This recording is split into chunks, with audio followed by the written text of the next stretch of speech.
నమస్కారం ప్రజలారా, నేను మీ తల్వార్ తాతను గుర్తున్నా కదా. ఇక ముచ్చట ఏంటంటే ఒకటి చెప్పుదాం అనుకుంటున్నా మీకు. ఏంది ముచ్చట అంటే, నిన్నగాక మన అంటే 2 దినాలు అవుతుంది. మన నుంచి చెప్పుదాం అనుకుంటున్నా, చెప్పలేకపోతున్నా. ఇవాళ చెప్పుదాం అనుకున్నా, చెప్తున్నా. ముచ్చట ఏంటంటే, యాదగిరి గుట్టకు పోయినా. యాదగిరి గుట్టకు పోతే యాదగిరి గుట్టల జర్ర మా ఉంది గింత పెళ్లి ఉంటే పోయినా. గింత అంటే ఇక పెళ్లి ఉంది పోయినా. పెళ్లికి పోతే పాత నరసింహ స్వామి దగ్గర అయింది పెళ్లి. వినరా, ఓ పెళ్లి కార్యక్రమానికి పోయినా. అది దాన్ని రోడ్ అంటారా, మాది ఏమంటారో ఎట్లా అంటారో, యాదగిరి గుట్ట. మళ్ళా యాదాద్రి భువనగిరి యాదగిరి గుట్ట. మరి యాదగిరి గుట్ట ఎట్టుండాలి? ఆడికి భక్తులు ఎక్కడెక్కడికి వెళ్ళిళ్ళు దేవుణ్ణి నమ్ముకొని దేవుడి దగ్గరికి మొక్కిన వాళ్ళందరూ వచ్చి మొక్కులు చెల్లించుకుందామని వస్తారు. అంటే కొత్త గుడికి పైకి ఎక్కుతారు, ఇక్కడ పాత గుడికి కూడా పోతారు. పాత నరసింహ స్వామి అని ఇక్కడ కూడా బాట ఉంటుంది కదా. మరి ఆడ వచ్చిన బైక్ కల్లా పైసలు వసూలు చేస్తుండో. ఆడ ఒక టికెట్ పెట్టి, ఈ టికెట్ 50 రూపాయలు పెట్టి వసూలు చేయమన్నది ఎవడు? ఒకవేళ మీకు ఒక కమిటీ ఉంటుంది, చేస్తారు. మరి రోడ్ ఓడేయాలి అంటున్నా. అని చీడి దాకా కిలోమీటర్న్నర దాకా ఉంది ఆడ దాకా లోపలికి. మరి ఆ రోడ్ ఓడేయాలని, ఆ రోడ్డు అదేమన్నా రోడే అంటారా? మరి రోజు వచ్చిన కార్కలే అప్ అని వసూలు చేస్తున్నావు. మరి 50 వసూలు చేస్తున్నారు, బాగానే ఉంది.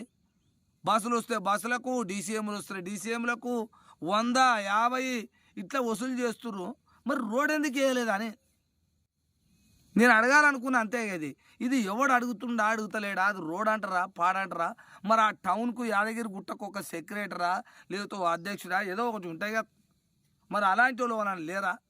పనిచేస్తూ లేరా? లోకల్లో పెద్ద పెద్ద లీడర్లు ఉంటారా, లేరా? ఆ గుట్టకు ఆమ్దాను వస్తుంది కదా, మంచిగానే వస్తాయిగా ఆమ్దాను. వేసిపోతారు ఓలో ఒకరు, మొక్కున్న వాళ్ళు అంతా ఇస్తారు. అవి ఎటు చేరుతాయో మళ్ళీ, అదో వేరే కమిటీ ఉన్నట్టుంది అది. మరి ఈ రోడ్ పడేయాలి అంత ఒకటేనా? యాదగిరి గుట్ట అంటే పాతది కొత్తది అంతా చుట్టుముట్టు అంతా ఒకటే లెక్కకు వస్తుందా? ఏంది ఇది? ప్రజలు ఎవరు అడిగేటోళ్ళు లేరు. ఫంక్షన్ ఆడ మన చూడు, దుకాణాలలో చూడు, 5 రూపాయల బిస్కోట్ అప్పుడా 7 రూపాయలట. బిస్కోట్లు అప్పుడ కొంటే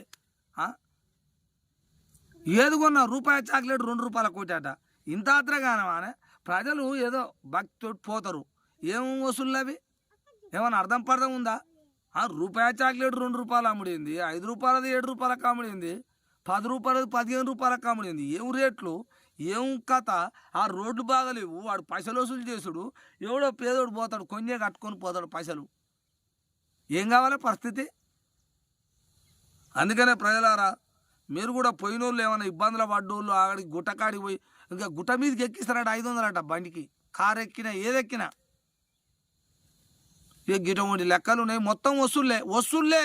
దేవుని దగ్గరికి కూడా నమ్ముకొని బాధలు ఆ గాథలు మొక్కులు చెల్లించుకుందామని పోయినోని అయితే పీడ్చి పిప్పి తింటారు.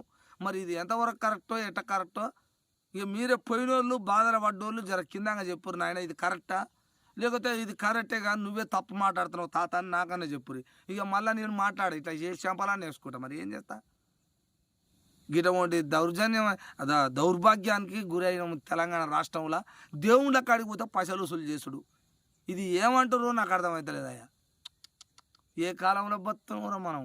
శిషి ఇది మొత్తం బిజినెస్ అయిపోయింది. సరేలేరు, ఇక ఏం చేస్తాం. చూస్తూనే ఉండండి మీ తల్వార్ తాత టీవీ.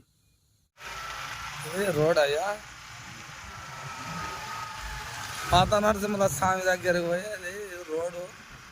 మరి యాదాద్రి భువనగిరి జిల్లా నరసింహస్వామి రోడ్డు ఇట్టుంటుంది అన్నమాట. ఇది రోడ్ అంటారు దీన్ని. మరి ఇది కనిపిస్తలేదా? ఎవరికి అర్థం కాలే కానీ మరి ఏమనాలో తెలుస్తలేదు. ఏమన్నా అంటేనేమో మళ్ళీ గాడి గిట్ట అన్నాడు, గట్ట అన్నాడు అంటాడు. మరి వీడికి వచ్చే సంపద అంతా ఇడిపోతుండొచ్చు, మొత్తం దేవుడే తింటుండొచ్చు ఆ నరసింహస్వామి మొత్తం. ఎట్లా అని